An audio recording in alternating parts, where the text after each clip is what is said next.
On n'a même pas encore commencé déjà à vous signaler. Je ne comprends pas. Ah oui, je devais tourner la caméra, oui, vers moi. Je tourne la caméra vers moi, oui. Je vais tourner la caméra vers moi, voilà. C'est à cause de ça. Alors, on va commencer de là-haut jusqu'en bas. Nous allons donner la parole à M. Traoré qui vient de monter. Alors, c'est parti, M. Traoré, vous avez la parole.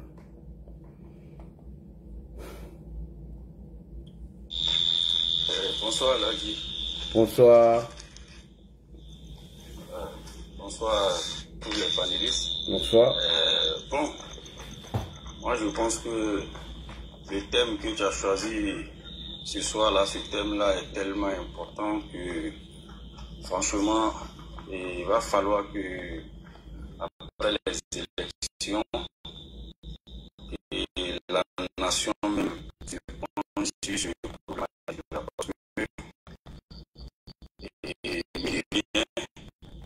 Et donc, nous allons essayer de cette manière de faire la politique. On se rend compte que l'une des préoccupations, ou du moins l'une des inquiétudes du président Houphouët-Boigny était que la Côte d'Ivoire n'était pas encore prête pour le multipartisme, parce qu'il avait eu peur que quand on aura beaucoup de partis forcés, il aura affaire de régionalisme et il aura affaire de religion dedans. Donc aujourd'hui, la peur qu'il avait eue, aujourd'hui, on voit que cette peur-là vraiment est devenue une réalité.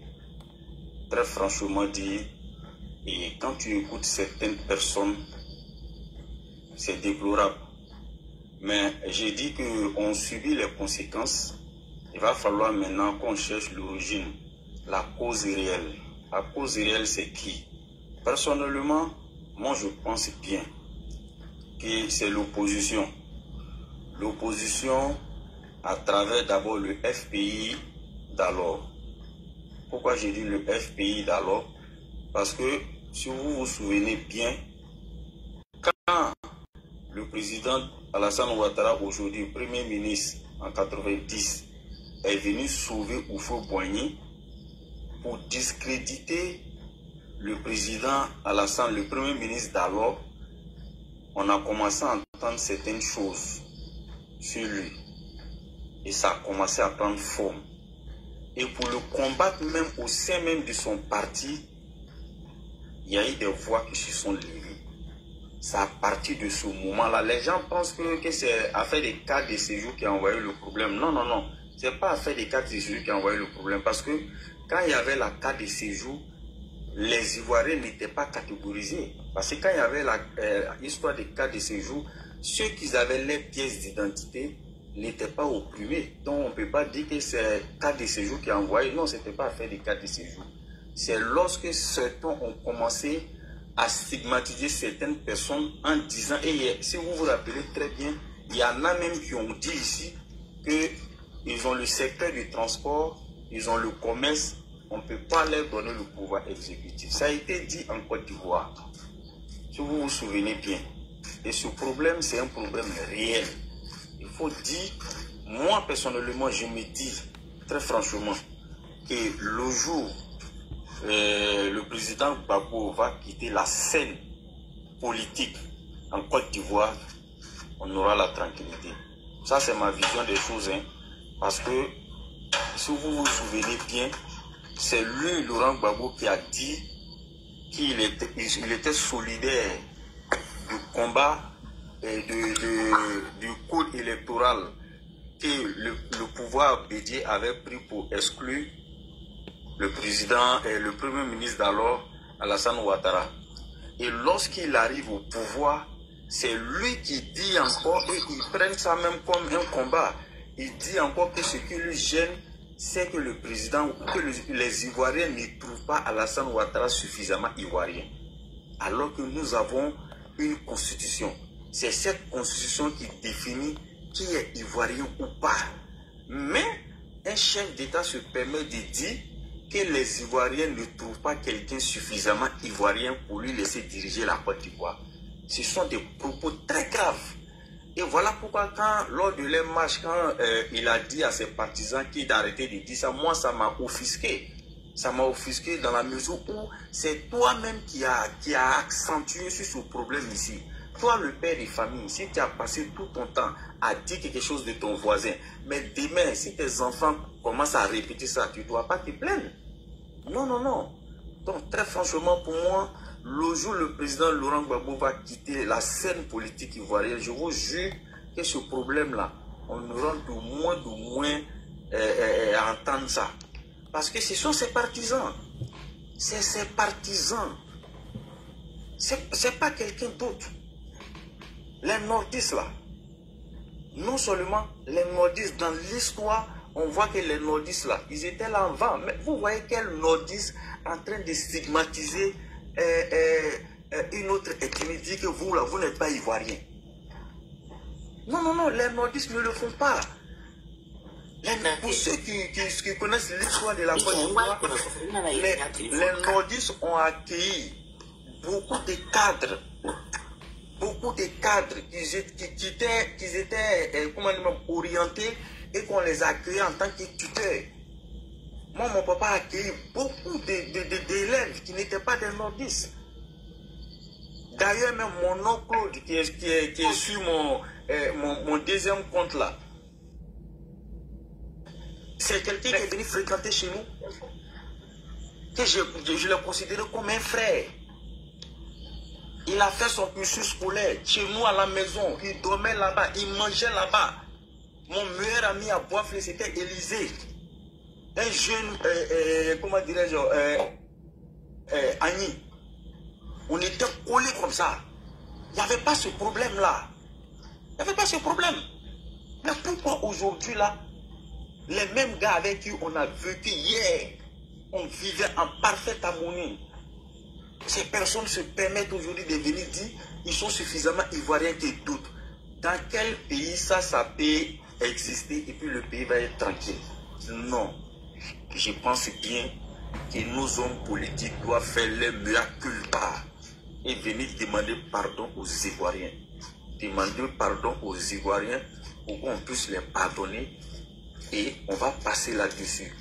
Et je souhaite même que le président de la République, après les élections, il prenne une décision ou si on a la majorité à l'Assemblée nationale, qu'on introduise des lois pour rendre ce problème-là, pour judicialiser ce problème. C'est-à-dire désormais, quiconque va traiter, va stigmatiser quelqu'un par rapport à son ethnie, par rapport à sa religion, mais que la rigueur de la loi s'applique sur lui. Parce que très franchement, c'est quand on entend ça et là, c'est vraiment, c'est choquant en fait. Heureusement que moi j'ai dit, il y a certaines populations qui ont compris. Heureusement. Mais franchement dit, il faudrait que le président de la République, parce que je suis sûr de sa victoire, puisque ça sera son dernier mandat, qu'il accentue son programme sur la cohésion, qu'il essaie vraiment d'introduire des lois qui vont permettre la cohésion et la tranquillité en Côte d'Ivoire. Parce que, là, franchement, moi j'étais sur un panel aujourd'hui. Oui. Quand j'ai pris la parole, dès que j'ai parlé de on m'a fait descendre. Ce que ces gens-là disaient, je me posais la question de savoir, mais est-ce qu'ils ont une réflexion? Est-ce qu'ils ont une réflexion? Comment des personnes sensées peuvent dire on préfère brûler la Côte d'Ivoire plutôt que de voir à la on se fait insulter sur les réseaux sociaux. Ils sont ignorants parce qu'ils n'ont même pas cette possibilité de le faire. Mais en le disant, l'enfant qui ne connaît rien, peut-être qu'il les écoute, va dire, apparemment si tu vois ce qui dit ça, c'est que vraiment Alassane Ouattara est peut-être problématique. Voici l'effet que ça fait dans la population. Sinon, on sait que quand ils le disent là, ils n'ont pas ce moyen-là de faire quoi que ce soit. Mais aujourd'hui, nous avons des petits frères qui sont sur les réseaux sociaux, qui n'ont pas connu la Côte d'Ivoire pendant la crise. Ils n'ont pas connu la Côte d'Ivoire pendant la crise. À cause de ce même problème-là, nous, on a grandi dans la crise. À cause de ce même problème-là. Donc, très franchement, il a dit, quand j'ai écouté ton thème, j'ai dit non, il faut que j'intervienne pour que au moins mon message aussi, ça y est, mon amertume puisse entendue. Parce que c'est choquant. C'est choquant par rapport à tout ce qu'on attend. Et c'est vrai, la Côte d'Ivoire n'est pas encore une nation. Parce qu'une nation, on ne regarde pas. Regarde, voici des gens qui vivent en France, en Europe. Fais vite, je sais passer, il y a du monde, il y a beaucoup de personnes qui veulent prendre la parole. Oui, je vais chuter tout de suite là. Quand ils ont les pièces d'identité et qu'ils présentent à la police, ils sont considérés comme des Français. Mais eux, ils sont offusqués, alors qu'en réalité là, le code de la nationalité est clair. Et ivoirien, celui qui est né d'un père, d'une mère, celui qui a acquis la naturalisation, celui qui a acquis la naturalisation par mariage. Mais ils se permettent, et puis ce qui est offusquant, c'est que quand tu as un nom burkinabé ou bien tu as un nom nordiste, quand tu es dans les camps, tu es ivoirien. Mais dès que tu prends autre position, ils t'attribuent une autre nationalité. En fait, ils sont ridicules, mais c'est l'effet négatif qui rejaillit sur la population à travers leur ignorance qu'ils mettent sur la toile. C'est ce qui est déplorable. Sinon, on sait qu'ils ne peuvent rien crier. Donc là, je vais chuter là et me muter pour laisser d'autres aussi parler. Vraiment, merci beaucoup. Il y a Commando Invisible qui veut prendre la parole. On va donner la parole à Commando Invisible. Bonsoir. Je pense que ce thème est très intéressant. Bonsoir, le frère Commando Invisible. Bonsoir à tous. Bonsoir. Bonsoir au chef frère Lagui. Bonsoir aux autres panélistes sur ton panel qui prennent le temps de se prononcer sur un thème qui est fort enrichissant et très profond. Le thème, c'est de savoir si, depuis 90, est-ce que le multipartisme a fait du bien à la Côte d'Ivoire ou encore, quelle est la responsabilité des uns et des autres dans ce qui est la notion de peur. Alors, Dadi, avant de commencer, j'aimerais préciser que il y a deux types de peur. Deux types de peur. À la veille des élections ou avant les élections, il y a deux types de peur. Il y a la peur naturelle. C'est cette peur-là qui s'empare de tout un pays avant un événement ou pendant un événement. Je prends par exemple dans les années 92-93, lorsque on a su que notre chef président Félix Houphouët-Boigny était malade et qu'il faisait des allers-retours entre Abidjan et la Suisse. Oui, on a eu peur en tant qu'Ivoirien parce qu'on voyait là la maladie prendre le dessus sur Houphouët-Boigny. Ça, c'était la peur naturelle. On voyait rarement Houphouët à la télévision. On entendait par-ci, par-là qu'il est reparti en Suisse, qu'il est revenu, qu'il a atterri à Yamoussoukro. Quelques semaines après, on entendait encore qu'il est reparti en Suisse et soigné. Donc cette peur-là, c'était la peur naturelle. Lors de la crise post-électorale en 2010, il y avait une sorte de peur naturelle qui a obligé nos parents de l'Ouest à prendre leurs affaires et à se retrouver au Libéria dans les camps de réfugiés. Ça, c'était la peur naturelle par instinct de survie.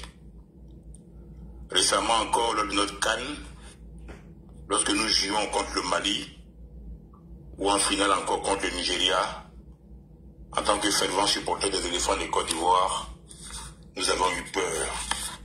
de peur d'être éliminé, ou encore en finale, de peur de perdre la finale. Oui. Ça, ce sont des peurs naturelles. La seconde peur, c'est la peur qui est entretenue.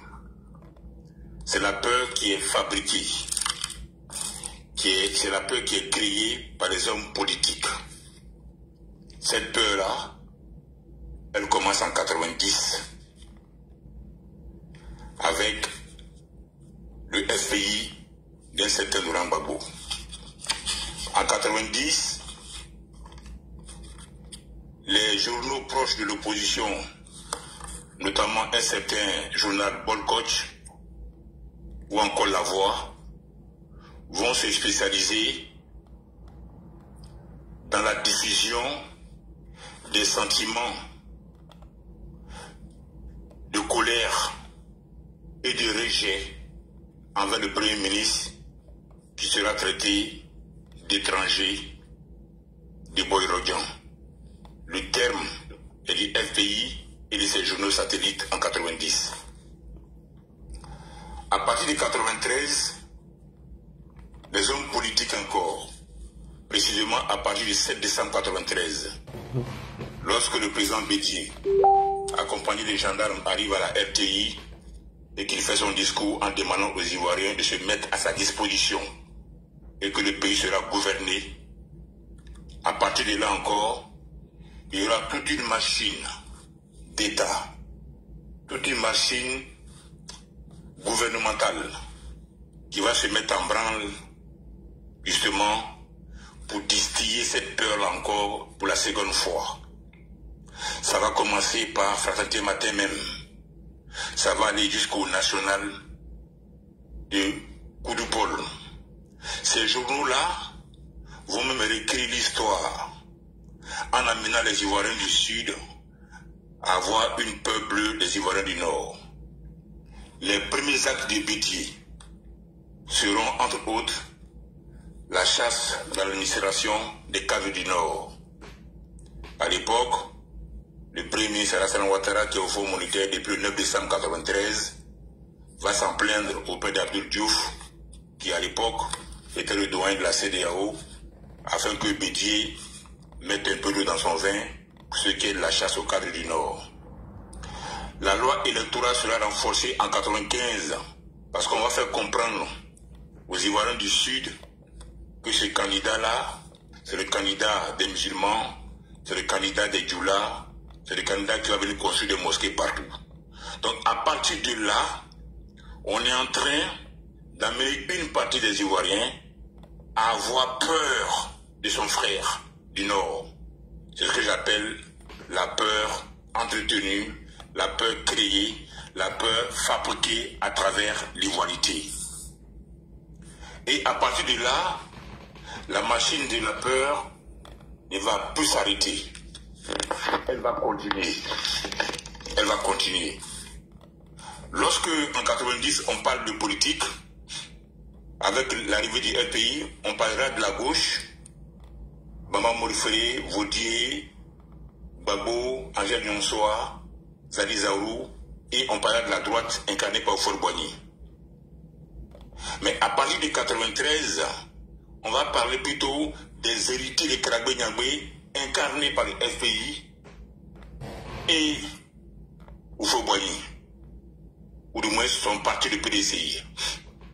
Et plus tard, on aura un face-à-face entre les ethno-fascistes du FPI et les ivoirités de Bédié. De là va naître le RDR, du feu de Nico Bénan, le FAMA. Une fois que ce décor est planté, il faut comprendre que, oui, la peur dans la politique a été entretenue, a été créée par les politiciens. Ceux qui avaient peur d'affronter Alassane Ouattara. Cette responsabilité-là, c'est l'ivoirité. C'est l'ivoirité créée.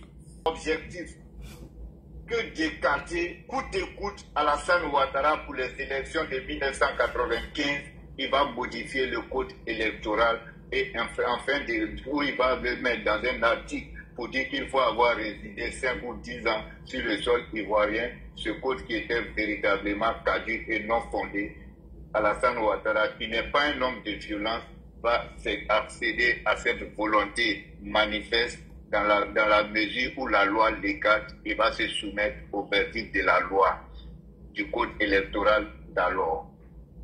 C'est comme ça Alassane Ouattara ne participera pas aux élections et Gbagbo va estimer que non, c'est parce que lui n'est pas, Alassane Ouattara n'est pas candidat que lui ne va pas aux élections et il va faire le boycott actif. Mais en réalité, c'était parce que la loi du FPI qui condamnait, parce que Laurent Gbagbo avait déjà participé aux élections de 1990, qu'il a lamentablement perdu. En 1995, s'il participait à ces élections face à Henri Konan Bédié, si et qu'il perdait, il était folklore pour les élections qui allaient venir en 2000. En 1995, c'est ça, non? Oui, 95, il a boycotté, il a fait exprès parce qu'il ne pouvait pas donner Bédié.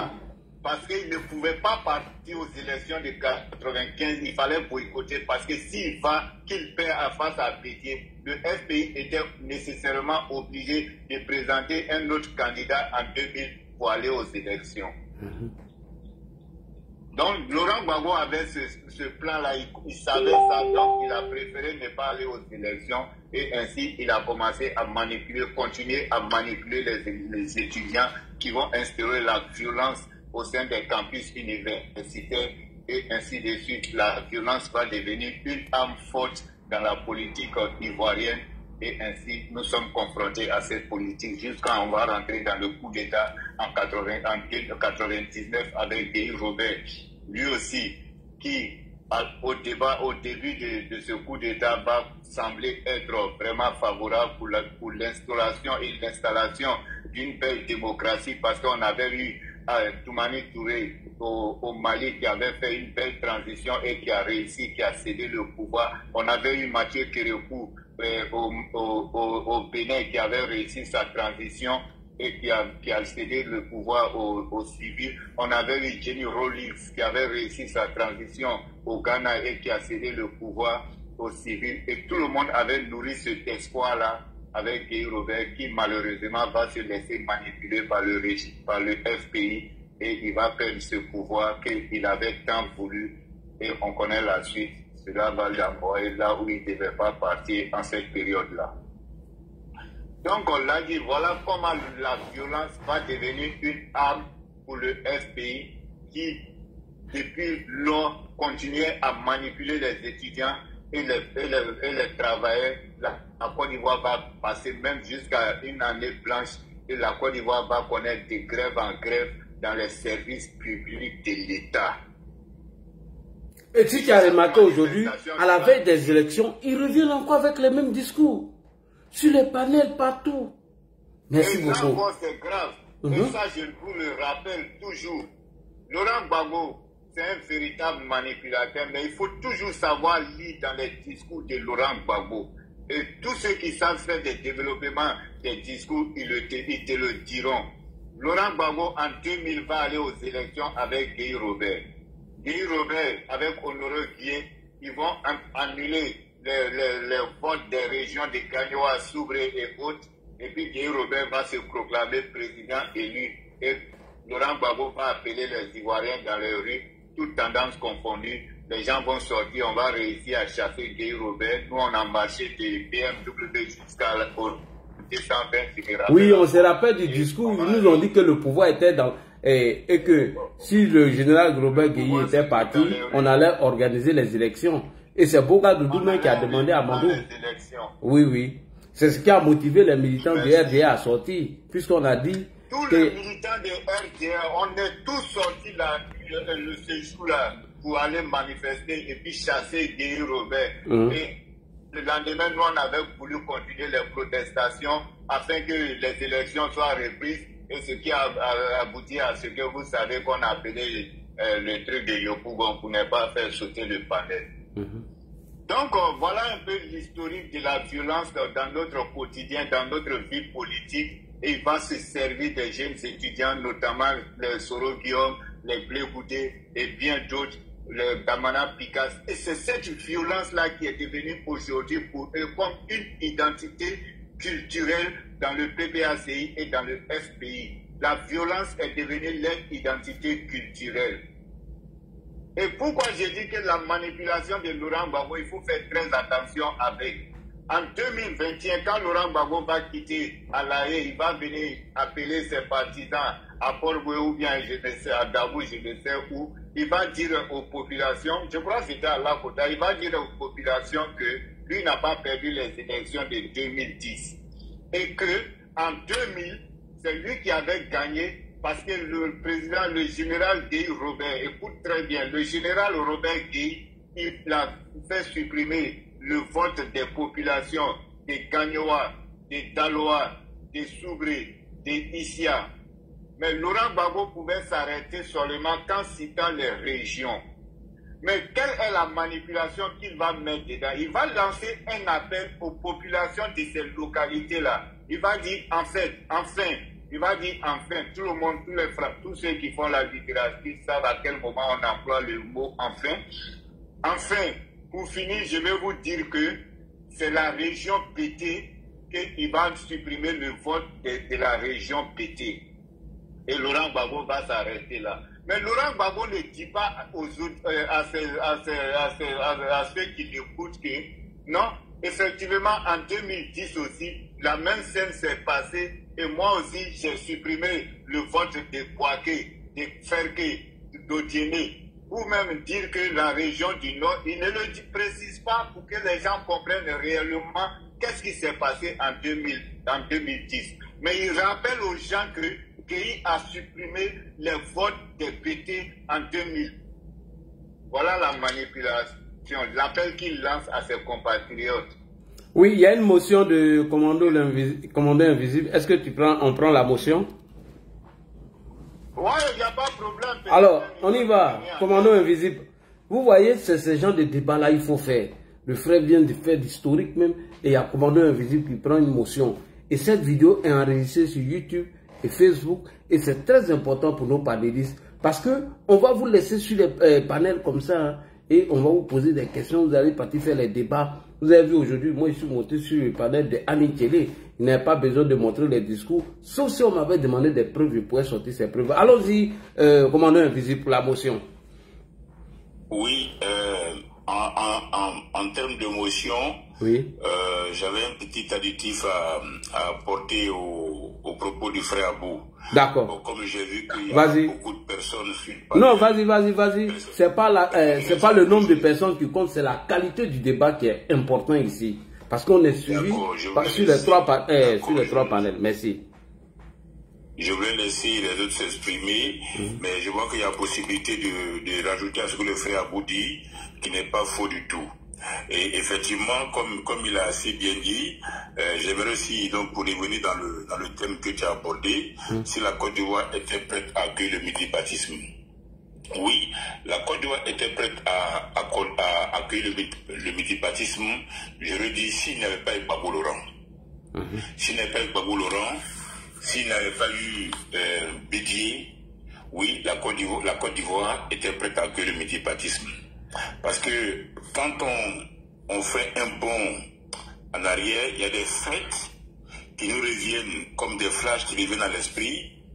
Et en ce moment, on en vient à la conclusion que Bédié perd son âme, mais Gbagbo, qui est encore en vie, on fait beaucoup de mal à la Côte d'Ivoire.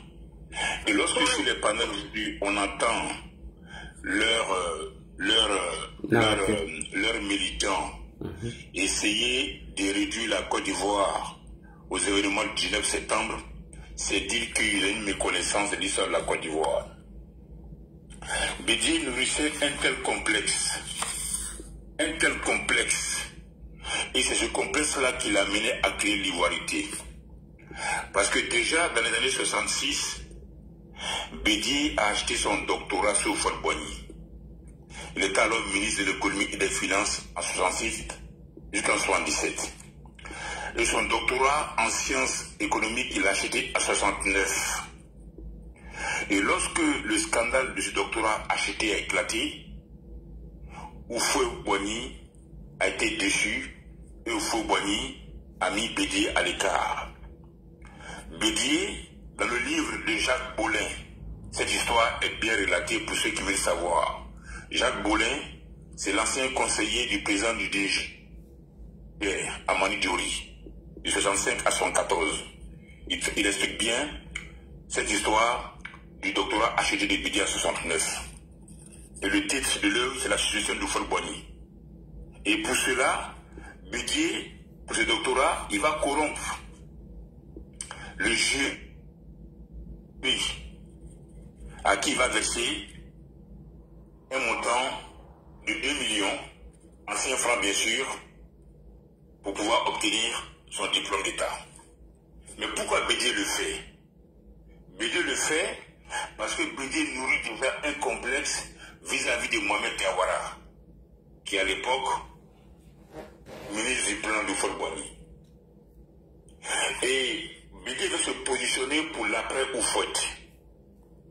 Donc, en achetant son diplôme d'État, son doctorat en sciences économiques, il devient alors parmi les successeurs d'Houphouët le plus diplômé.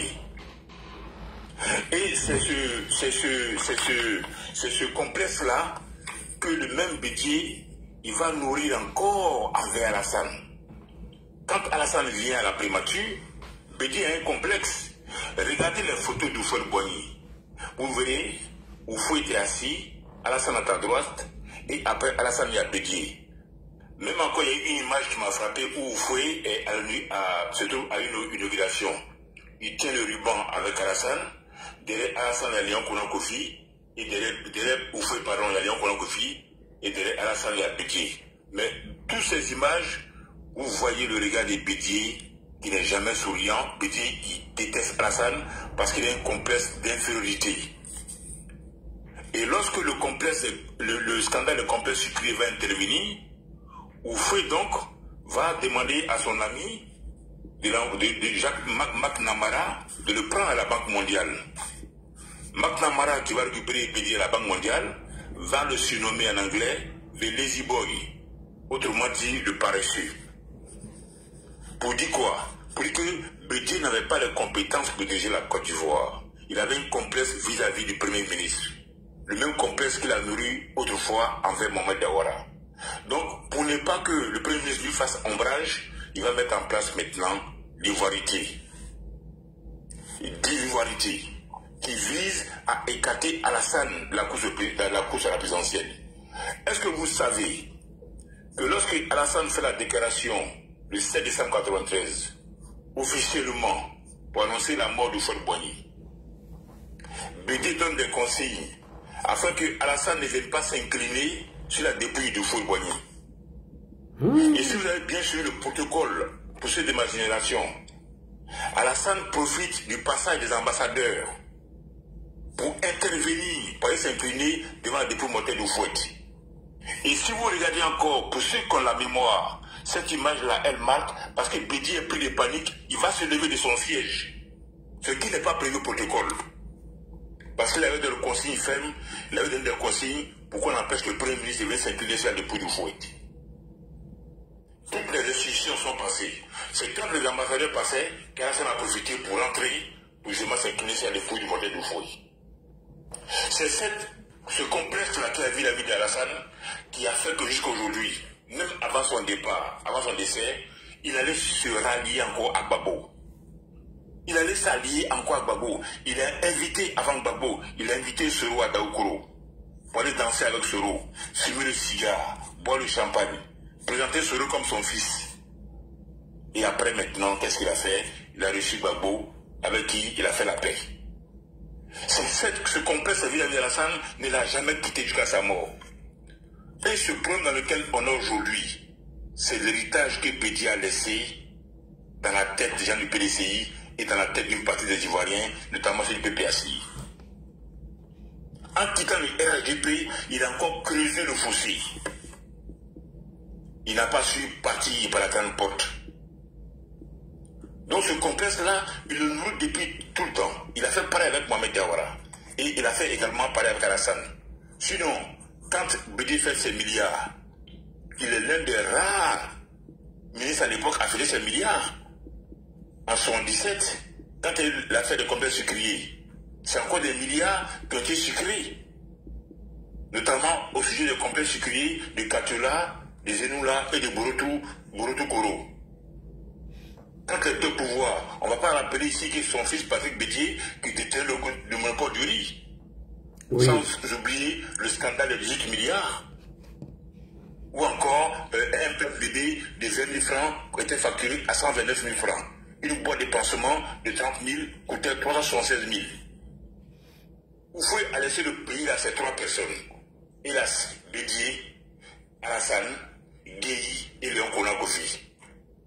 Si Bédier n'avait pas été aigri envers Alassane, s'il avait su se comporter comme un homme d'État, oui, on allait répondre à la question, l'a dit, pour dire que la Côte d'Ivoire était peuple le multipartisme. Mais hélas, il n'a pas su se comporter comme un homme d'État.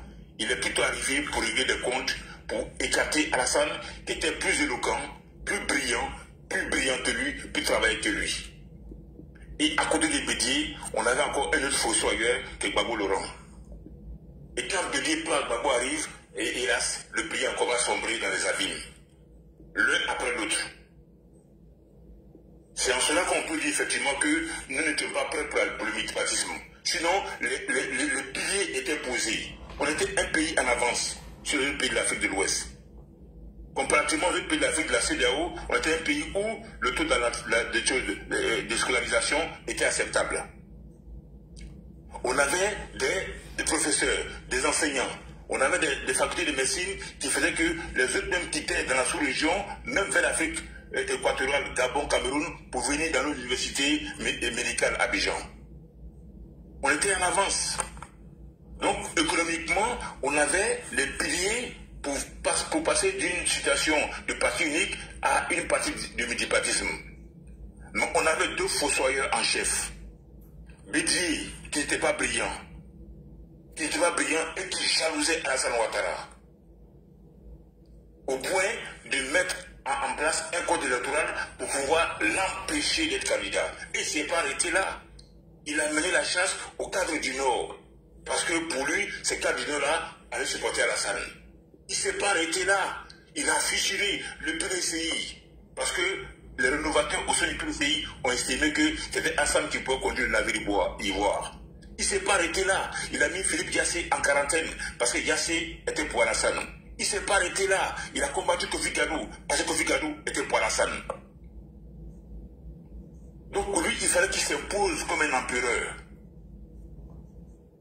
Et pour ça, il était prêt à tout.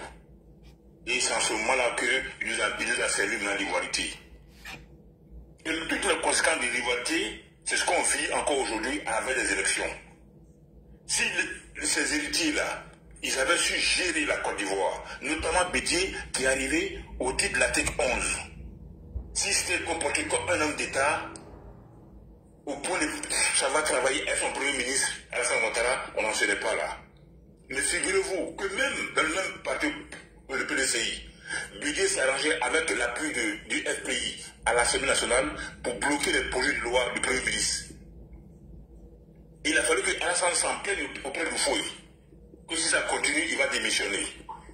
Et c'est en ce moment-là où Oufoué a dit tu as les mains libres, je te donne carte blanche, va au bout de tes décisions. Parce que ces barons-là ne voulaient pas payer les impôts, par exemple. Et le Premier ministre exigeait que les barons du PDCI se mettent à jour. Donc c'est cette haine-là de Bédier qui a fait que nous en sommes arrivés là. Et ceux qui l'ont succédé après, notamment Guéhi en 9 mois ou 10 mois, et Gbagbo après, se sont engouffrés et ils ont élargi cette haine-là en boulevard. Et malheureusement, avec la prolifération des réseaux sociaux, ça a pris une autre tournure depuis 2017-2019, quand Soro Guillaume aussi s'est mis dans la danse, quand il a quitté l'Assemblée nationale. Sinon, pour répondre à ta question, oui, ce pays était prêt. Si les hommes politiques avaient su jouer franc jeu, on était prêt. Si les hommes religieux, je donne spécialement du côté de Monseigneur Agré, avaient joué franc jeu, de faire comprendre que ce pays-là, il n'y a pas d'ennemis ivoiriens ou d'ivoiriens de circonstances. Effectivement, on pourrait servir d'exemple au Bénin ou encore au Sénégal aujourd'hui, même au Ghana. Mais figurez-vous que nous on s'inspire du Bénin aujourd'hui et du Sénégal. Au nom de quoi? Qu'est-ce que Senghor avait de plus que Oufoué? Qu'est-ce que Mathieu Kérékou avait de plus que Oufoué? Qu'est-ce que les Béninois ont plus que les Ivoiriens? Qu'est-ce que les Sénégalais ont plus que les Ivoiriens? Pourquoi nous ne pouvons faire comme ces pays-là? Parce qu'effectivement, nous avons eu des hommes politiques, après Oufoué, qui ont privilégié le clan, la tribu. Quand on laisse toute la Côte d'Ivoire et qu'on va baisser le prix du riz, du sac de ciment à Daoukro, sur Bedi, quand on laisse toute la Côte d'Ivoire, on va construire un château à Kouroulandomi. Alors, que dit des Gbagbo alors? Que dit des Gbagbo? Donc oui, nous étions prêts pour le multipartisme. Oufoué l'a fait arriver, Léon Kona Kofi, Alassane Ouattara, Robert Guéhi, Kona Bédié. Voici les 4 piliers sur lesquels il a laissé la Côte d'Ivoire. Il le dit dans ses discours. Soyez rassemblés, soyez unis. Même quand il reçoit en 91, Zali Zaourou, Bago Laurent, Baïka Gros, Angel Nonzoa, Bama Morifere, en sa résidence, Oufoué dit quoi? Il dit que je ne serai pas au rendez-vous du sang. Il dit même vos critiques nous ont fait du bien, parce que nous sommes endormis sur nos lauriers de 60. Pendant 30 ans, de 60 à 90, il estime que le PDC s'est endormi sur ses lauriers. Mais c'est mal connu Gbagbo qui était assis, les pieds croisés et le dessous de sa chaussure dans le Oufoué. On a vu ça ici? On a vu ça ici? Et ce sont les conséquences de cette mauvaise éducation-là que Gbagbo a transmis à Denis Batioko, à Kone Gbagbo Suleiman, à Kofi Biné qui est celui qui est président de l'Inchane Cacao, à Flantopa, le médecin qui dit que s'il fallait avorter, il fallait que notre maman avorte, Alassane Ouattara. C'est l'héritage là. Là, cette position de Gbagbo, avec les pieds croisés devant Oufoué, c'est les graines qu'il a sémées depuis 91. Voici les fruits qu'on récolte aujourd'hui. Tous ces enseignants-là, ce médecin qui a dit, au nom de Flantopa, qui a dit que si l'avortement était autorisé, lui, il aurait souhaité que Nabitou, notre maman, notre grand-maman, avorte son fils. L'instituteur qui a dit la même chose. Kone Gbagbo connaît, si c'est parlé, qu'est-ce qu'il n'a pas dit? Au point d'être applaudi par Gbagbo lui-même. Denis, qu'est-ce qu'il n'a pas dit? Ce sont les graines-là que Gbagbo a sémées depuis ce jour-là de 91 qu'on récolte aujourd'hui. C'est ça qu'on récolte aujourd'hui. Il était assis ce jour-là, les pieds croisés devant Oufoué. Donc oui, nous étions bien partis pour le multipartisme. On a une diversité culturelle, alimentaire, religieuse. On avait tout.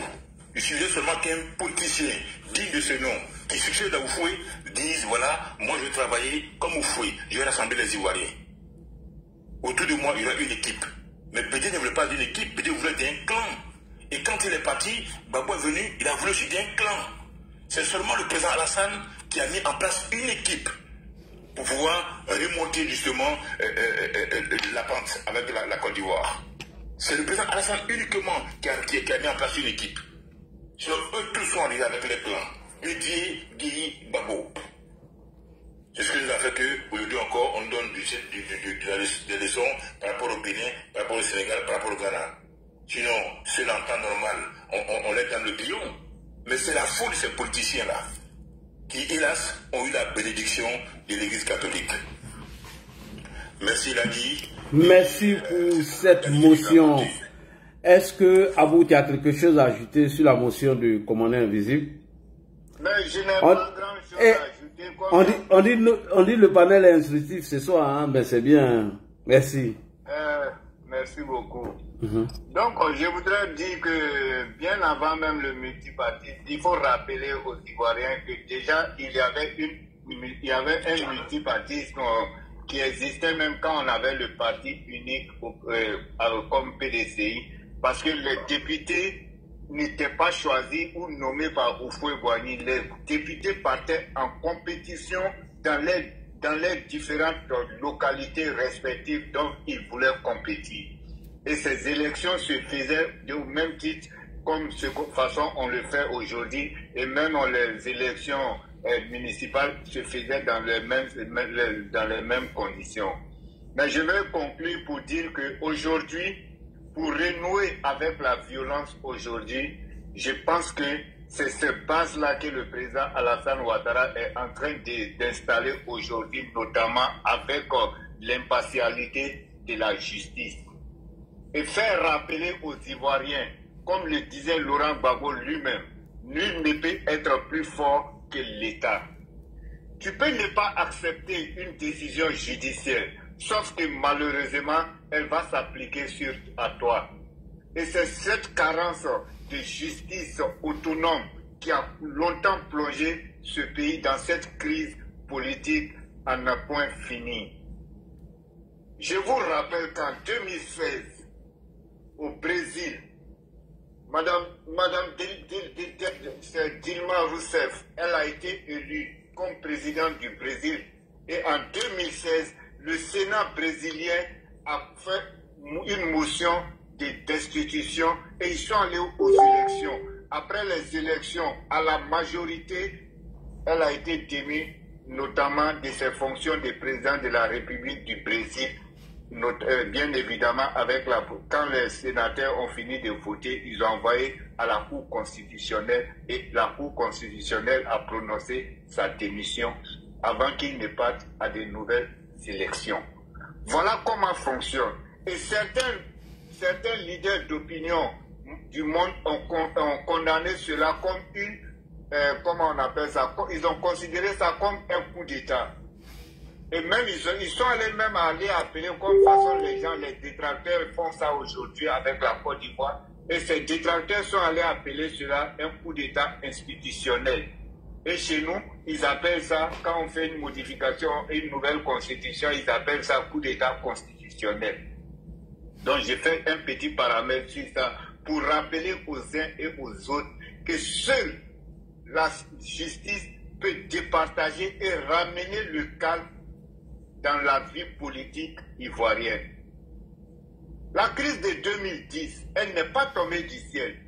Nous sommes allés à des élections présidentielles au premier tour où il n'y a eu aucune grabuge pendant ces élections-là. Mais au deuxième tour, il a fallu qu'un homme au nom de Damana Picasse, qui va se croire au-dessus des institutions et des lois ivoiriennes, va empêcher une institution de la République, à savoir la commission électorale indépendante, pendant que le porte-parole était en train de prononcer les résultats partiels, il va empêcher de la proclamation de ces résultats partiels qui va aboutir finalement à cette longue crise que nous avons connue et que nous avons appelée la crise post-électorale qui va conduire le président Laurent Gbagbo à La Haye et le président Charles Blé Goudé de COJEP à La Haye. Ils vont passer presque 8 ans hors de leur famille, hors de leur terre natale. Donc parfois il est important de rappeler aux gens que la crise de 2010, elle est partie d'un fait. Ce fait, l'auteur principal fut appelé Damana Adia Picasse, qui s'est cru au-dessus parce que Laurent Gbagbo leur avait enseigné rien que la violence. Et ils ont nourri comment on appelle, le clivage identitaire comme arme politique. Et Soro Diom, tu vas rester, merci beaucoup. Soro Diom, vous allez comprendre que longtemps les politiques ivoiriens croient que c'est l'âme identitaire qui peut être l'âme politique pour accéder au pouvoir. Rappelez-vous que quand en 2018, Soro Diom quitte le RHDP, il va aller se retrouver en Europe. Et finalement, ils vont tenter de faire ressortir le critère identitaire, bien évidemment en voulant justifier l'identité de l'appartenance du président Alassane Ouattara au Burkina Faso par la voix de son meilleur intellectuel Franklin Nyamsi. Et vous vous rappelez de ces vidéos qu'ils ont tenté de faire croire l'identité d'Alassane Ouattara. Et donc le clivage identitaire n'est pas une solution politique. La solution de toutes les crises politiques, c'est le respect des institutions, c'est le respect des décisions judiciaires afin d'aboutir à une conclusion pacifique. Je voudrais m'arrêter là, cher frère. Merci beaucoup, Abou. Merci, merci. Je pense que c'est Hassan, hein, Hassan qui est en haut. Après Hassan, c'est SK Kolo. Hassan est là. Bonsoir. Est-ce que Hassan est là? Hassan n'est pas là. SK Kolo, on va aller avec SK Kolo rapidement. Ce sujet est tellement important. Vraiment. Eska Kolo, tu es là? Eska Kolo. Adi. Oui, bonsoir. J'étais en train de faire la prière là. J'ai fini de faire la prière. Ok, c'est qu'on va donner à Terre de Bruni alors. Terre de Bruni, tu es descendu. Juste dire que bonsoir d'abord à tous. Bonsoir. Je voulais tout juste dire que tout ce que commandant invisible, le grand frère Aboubakar vient de dire là. Je voulais poser une question. C'est moi que je t'ai appelé tout à l'heure là. Est-ce qu'il peut nous dire la définition du mot Nangama au grand frère Abou avant de continuer? Parce que s'il sait ce que la signification du mot Nangama, ils savent tous le chiffre 4, ce que représente le chiffre 4. Dans la franc-maçonnerie, ils savent tous. Donc ils savent pourquoi dire 4e mandat. 4e mandat, on dit toujours les 4 éléments de la terre. Et les éléments de la terre, on sait ce que le chiffre 4 représente. Le Nangama, ils savent tous. Que faut-il faire? Il faut empêcher coûte que coûte, parce que cela a été dit à Oufoui. Et je suis pleinement d'accord avec tout ce qu'ils ont dit. Mais le nom dit de la chose, il faut empêcher le président Ouattara de faire son 4e mandat. Parce que si jamais il passe ce 4e mandat, la Côte d'Ivoire sera le best, le off. C'est un 2e mandat dans la 3e République. Hein. Non. On dit toujours 4 mandats, 4e mandat. Non. Dans la loi, c'est ça. Donc, aucune loi, non, la loi n'a jamais dit que c'est 4 mandats. C'est quelle loi? Donne-moi la loi qui le dit. J'arrive, tu m'écoutes. Dans la loi, Alassane a fait un 1er mandat. Il a fait un 2nd mandat. On vote la constitution, on part. Dans les normes, c'est juridique, c'est normal.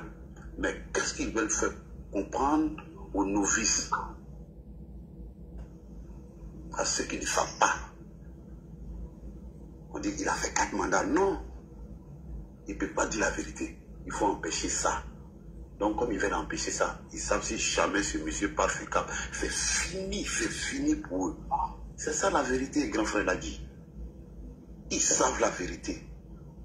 Parce qu'il y a plein de bonnes choses qui vont se passer dans le. Mais quand ça va se passer sous la coupole de qui? Du président Ouattara. C'est une simple jalousie. Ils savent que ce monsieur, c'est un Nangama. Juste pour chuter sur ça. Et allez, bonne soirée à tous. Ok. Est-ce que, commandant invisible, tu peux répondre à cette question? Il a posé quelques questions, Nangama, et puis le signe de quoi? Je ne sais pas, je n'ai pas bien compris. Est-ce que le commandant invisible peut répondre à cette question?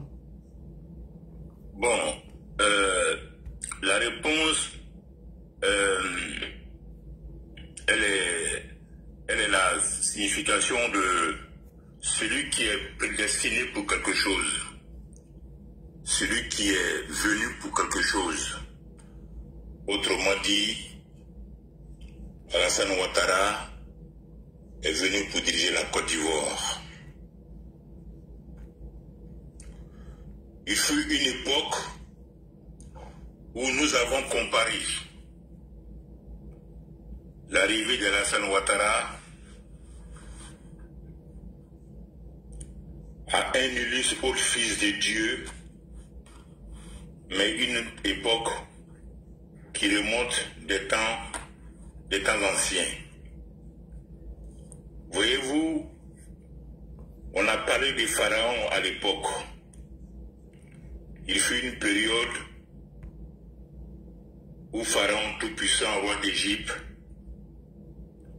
donnait la mort à tous les enfants de sexe masculin. Pharaon était féroce. Et un jour, dans une corbeille, un nouveau-né jeté sur l'eau,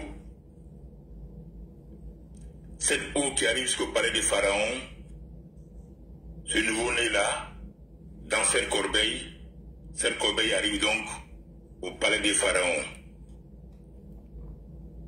et la corbeille est récupérée par la serviteur du pharaon. On l'ouvre et à l'intérieur, on découvre un nouveau-né, mais de sexe masculin. Ce nouveau-né sera adopté par la femme de Pharaon. Par la suite, il sera adopté par Pharaon lui-même. Celui qu'on va appeler Moïse. À la fin, Moïse sera jalousé par le fils originel, par le fils de Pharaon, son demi-frère. Jusqu'à ce que Moïse décide de conduire son peuple vers la terre promise. Si on calque cette histoire biblique à la Côte d'Ivoire, ou cette histoire religieuse à la Côte d'Ivoire, au feu Boigny, on va lui attribuer les appareils de Pharaon. Parce que Feu Boigny, c'était au Feu Boigny.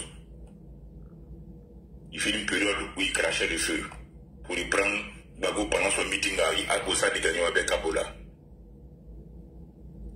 Lorsque Alassane Ouattara arrive en Côte d'Ivoire, il est accueilli directement au palais présidentiel du Feu Boigny. Le commandement Alassane arrive au palais de Côte d'Ivoire.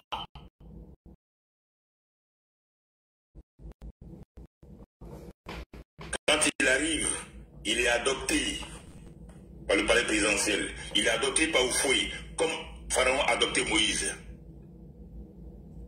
L'ennemi de Moïse, c'est son demi-frère, le fils de Pharaon. L'ennemi d'Alassane Ouattara, c'était Konabidi. Raison pour laquelle il y a des signes dès le départ qui n'ont pas trompé. Il y a des signes dès le départ qui ne trompaient pas. Donc pour répondre à la question du frère Lunangaman, dès cet instant-là, où il arrive au palais présidentiel, tout comme Moïse est arrivé au palais du Pharaon, on comprend, ceux qui savent lire entre les signes, que c'est le successeur d'Oufoué qui est là. Mais hélas, il a un demi-frère qui s'appelle Bédié, qui va lui mener la vie dure. Tout comme Moïse, son demi-frère lui a mené la vie dure. Et lorsqu'il conduit son peuple vers la terre promise, Pharaon va se dresser, lui, ses chevaux, ses chars derrière lui. Et c'est là que le miracle va se produire. Quand Moïse va taper cette mer noire qui va s'ouvrir, il va passer avec son peuple, et lorsque Pharaon va arriver, il va se noyer avec ses soldats. Ce miracle s'est produit ici en Côte d'Ivoire sous nos yeux en 1999, quand Bédi avait lancé ce mandat d'arrêt et qu'il avait fait emprisonner la direction du LDR. Qui aurait cru qu'Alassane Ouattara rentrait en Côte d'Ivoire? Quand Big Gbagbo arrive au pouvoir, qui aurait cru un jour qu'Alassane peut être président encore? Qui aurait cru? Qui aurait cru? Le miracle s'est produit sur nos yeux. Et c'est en cela que je dis, si tu es païen, si tu ne crois pas en Dieu, viens en Côte d'Ivoire, viens regarder Alassane Ouattara, viens t'asseoir sur son parcours, tu vas croire en Dieu. Tu vas croire en Dieu. Cet homme-là, ce monsieur, cet homme d'État, cet homme qui ne parle pas beaucoup, du 7 décembre 1993, quand il annonce la mort d'Oufoué, il n'a plus droit à la parole officiellement à la ATI jusqu'au 1er novembre 2001 pendant le forum. Il n'a plus droit à la parole. Il parle très peu. Si vous n'avez pas eu peur de cet homme, si vous ne craignez pas Dieu, si vous ne croyez pas Dieu, venez à Côte d'Ivoire, demandez qu'on vous parle de Alassane Ouattara. Et vous voyez des similitudes entre l'histoire de Moïse et de Nabi Moussa et Alassane Ouattara. Que ça plaise ou que ça déplaise. Il y a des similitudes entre cet homme-là et Alassane. Ma réponse. Ok. Quand quelqu'un parle, il faut laisser, il va terminer, frère. Ok, je chute par là en tirant mon frère à main, en espérant que je t'apporte la réponse. Merci beaucoup. Merci, commandant. Une petite motion rapidement. Oui, allons-y pour la motion. Ok, merci. Ce que je voudrais rappeler à tous les Ivoiriens, et sur ton panel, je sais qu'en bas, il y a des imams qui t'écoutent, qui te suivent largement. Et si ce que je vais dire, si c'est faux, ils pourront monter, quelqu'un peut monter pour me contredire. Le prophète Mahomet alayhi salam. Je ne vais pas aller dans la vie des autres prophètes, je vais m'arrêter sur ça parce que c'est le dernier messager que Dieu a envoyé à l'humanité. La seule force que Dieu lui donna, c'était le pardon. Et certains même vont jusqu'à dire que l'ange Gabriel est venu fendre sa poitrine pour enlever la pile qu'on appelle en chose, mais c'est la pile, afin qu'il ne sente pas la douleur et les injures des gens et tout ce que les gens lui feront comme du mal, pour ne même pas qu'il va pouvoir se fâcher. Et si j'assimile le président Alassane Ouattara, je dirais que ce pardon, cette force que Dieu a donnée, je ne fais pas une comparaison entre lui et le prophète, que Dieu me pardonne parce qu'ils sont largement incomparables, mais c'est juste une simulation que j'ai faite parce que quand je regarde la capacité de l'homme à pouvoir rester humble, à pouvoir pardonner, à pouvoir accepter au plus profond de lui-même tout le mal qu'on lui fait, parfois il m'arrive de faire ce rapprochement-là.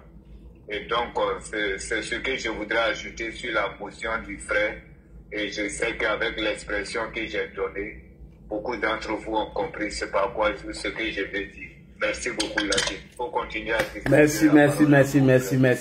On a chose qui est en bas, j'espère qu'il va monter dans quelques minutes. User, tu vas céder ta place à médiateur Gigi. Alors, le jeune frère Mamadou, est-ce que toi, tu es un peu informé sur ces histoires-là, si tu en as vécu? Voilà, pardon, on va te donner la parole. Et là, j'ai vraiment merci beaucoup à commandant Visible, à Aboubaka, pour les informer. Nous sommes hier, l'histoire là, non, on ne pas de l'histoire, aujourd'hui, là, on est derrière l'histoire aujourd'hui, tu vois. C'est comme cela, on nous manipulait ce pays. Nous, on a vécu un peu en 2010. J'ai vécu un peu en 2010. En 2010, Babo Laurent a confisqué le pouvoir. Il a perdu les élections, bel et bien. Babo Laurent a révélé cette région de la Côte d'Ivoire. On vient croire que non, que lui, il était volé dans cette région-là.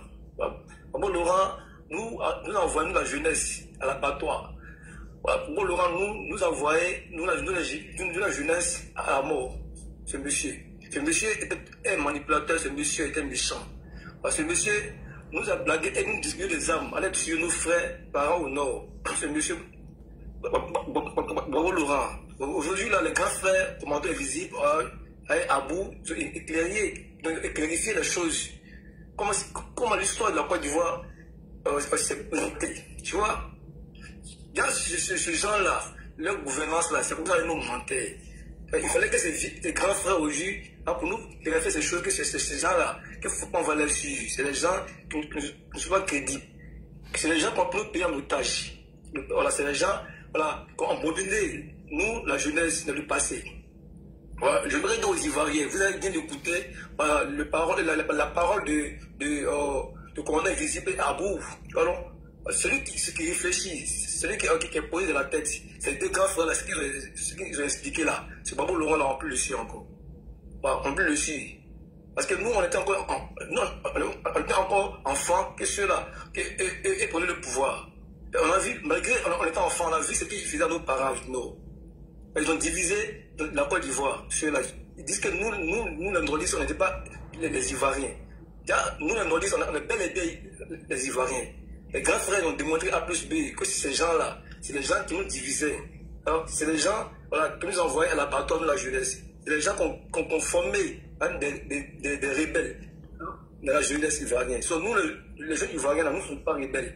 Nous sommes ces gens-là, on est informés comme des rebelles, on est informés comme manipulateurs, on est informés comme des menteurs, ces gens-là.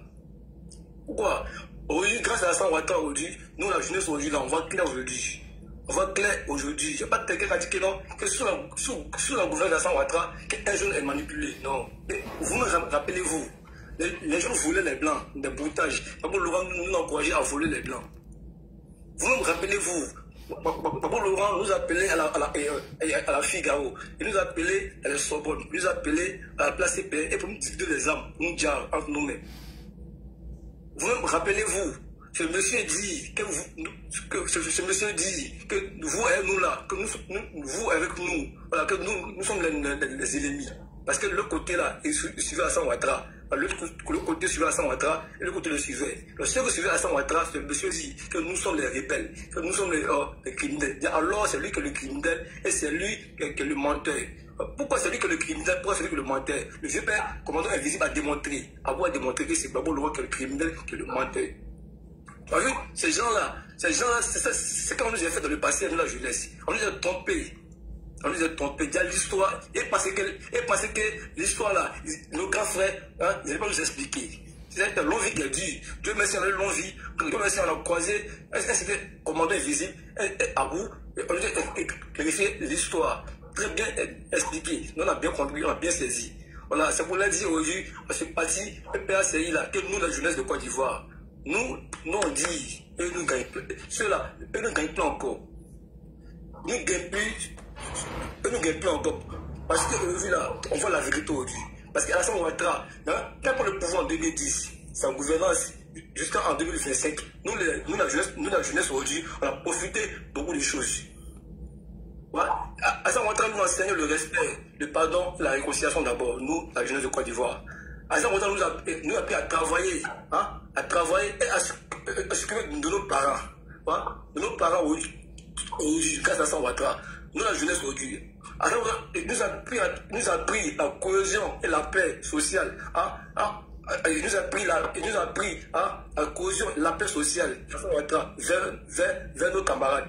Alassane Ouattara a réconcilié toutes les 31 régions de la Côte d'Ivoire sous nos yeux, nous la jeunesse.